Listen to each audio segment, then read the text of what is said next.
Hello friends, welcome back to G R lifestyle. இன்றைக்கி வாழைக்காய் பொரியல் எப்படி ப்ரிப்பேர் பண்ணலான்னு சொல்லிட்டு பார்க்கலாம். ஃபஸ்ட்டு கடாய் எடுத்து அடுப்பில் வச்சுக்கோங்க. ஒரு ஸ்பூன் ஆயில் ஆட் பண்ணிக்கோங்க. நான் இன்றைக்கி செக்கு கடலை எண்ணெய் தான் யூஸ் பண்ணுறேன். இது எங்கள் வீட்டு பக்கத்தில் இருக்கிற கடையில் தான் நான் வாங்கினேன்.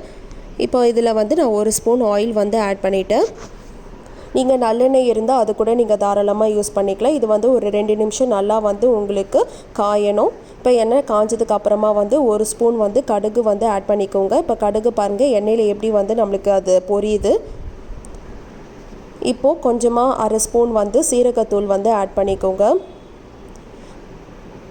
இந்த ஸ்டேஜில் நம்ம கட் பண்ணி வச்சுருந்த வெங்காயம் ஆட் பண்ணலாம். நான் வெங்காயம் இந்த வாட்டி இந்த பிரியாணிக்கு போடுற மாதிரி ஸ்லைஸாக கட் பண்ணிவிட்டேன். ஏன்னா இந்த மாதிரி கட் பண்ணால் சூப்பராக இருக்கும் டேஸ்ட்டு. இது நான் ஒரு பெரிய வெங்காயம் தான் எடுத்தேன். ஒரு வெங்காயம் இருந்தாலே போதும். இது நம்ம ஆட் பண்ணியாச்சு. இப்போ இது நல்லா மிக்ஸ் பண்ணி விட்டுக்கோங்க. இது நம்மளுக்கு ஒரு ப்ரௌன் கலர்லாம் டேர்ன் ஆகணும்.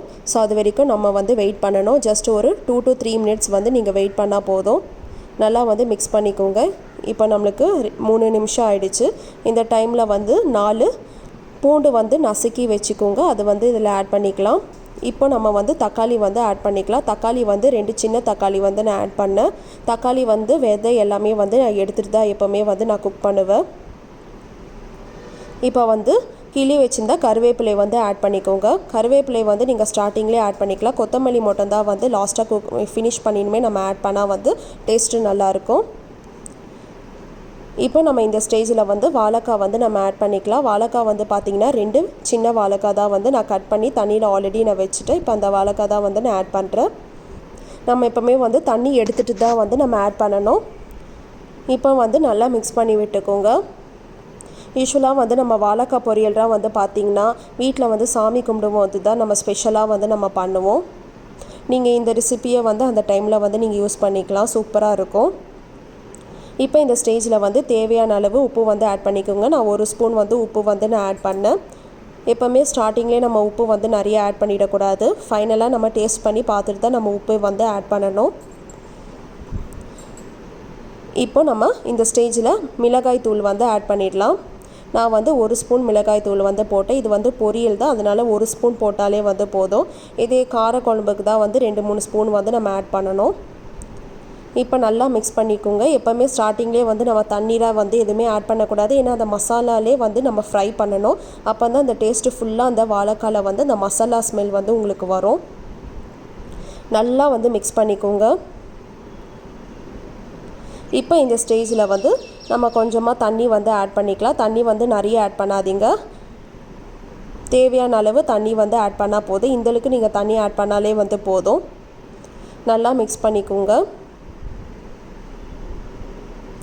இது பார்த்திங்கன்னா ஒரு 25 மினிட்ஸ் நல்லா உங்களுக்கு குக் ஆகணும். இப்போ நம்ம க்ளோஸ் பண்ணி வச்சிடலாம். எப்போவுமே நீங்கள் க்ளோஸ் பண்ணி வச்சா தான் உங்களுக்கு சீக்கிரமாக குக் ஆகும். அதே மாதிரி சிலிண்டரும் சீக்கிரமாக உங்களுக்கு காலி ஆகாது. இப்போ நம்ம ஓப்பன் பண்ணி பார்க்குறோம். இப்போ பாருங்கள் நல்லா குக் ஆகிடுச்சு. இப்போ ஜஸ்ட்டு மிக்ஸ் பண்ணி விட்டுக்கோங்க. இந்த ஸ்டேஜில் நீங்கள் உப்பு கரெக்டாக இருக்குதான்னு செக் பண்ணி கூட பார்த்துக்கலாம். இப்போ தண்ணி கொஞ்சம் இருக்குது. தண்ணி இருந்ததுன்னா இன்னும் ஒரு 5 நிமிஷம் மூடி வச்சுடுங்க. அப்போ தான் ஃபுல்லாக உங்களுக்கு அந்த தண்ணி இருக்காது. வாழைக்காய் இன்னும் கொஞ்சம் நல்லா குக் ஆகணும். இப்போ நம்ம மூடி வச்சிடலாம். ஜஸ்ட் ஒரு 5 to 10 மினிட்ஸ் நல்லா குக் ஆகணும். இப்போ ஓப்பன் பண்ணி பார்த்து இப்போ பாருங்கள் தண்ணியில் சூப்பராக நம்மளுக்கு வாழைக்காய் பொரியல் ரெடி ஆகிடுச்சு. இப்போ அகைன் கொஞ்சமாக கொத்தமல்லி கூட நீங்கள் லாஸ்ட்டாக ஆட் பண்ணிக்கலாம். உங்கள்கிட்ட கருவேப்பிலை இருந்தால் கூட நீங்கள் ஆட் பண்ணிக்கலாம்.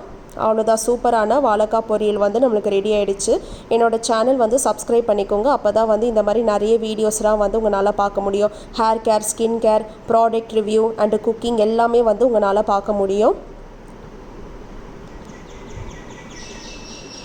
லாஸ்ட்டாக கொஞ்சமாக ஸ்ப்ரெட் பண்ணி கொடுத்துக்குங்க. அப்போ தான் நம்மளுக்கு அந்த ஏப்பம் டைஜஷன் எல்லாமே நம்மளுக்கு கரெக்டாக இருக்கும். இதே மாதிரி நெக்ஸ்ட் வீடியோவில் நம்ம மீட் பண்ணலாம். பாய்.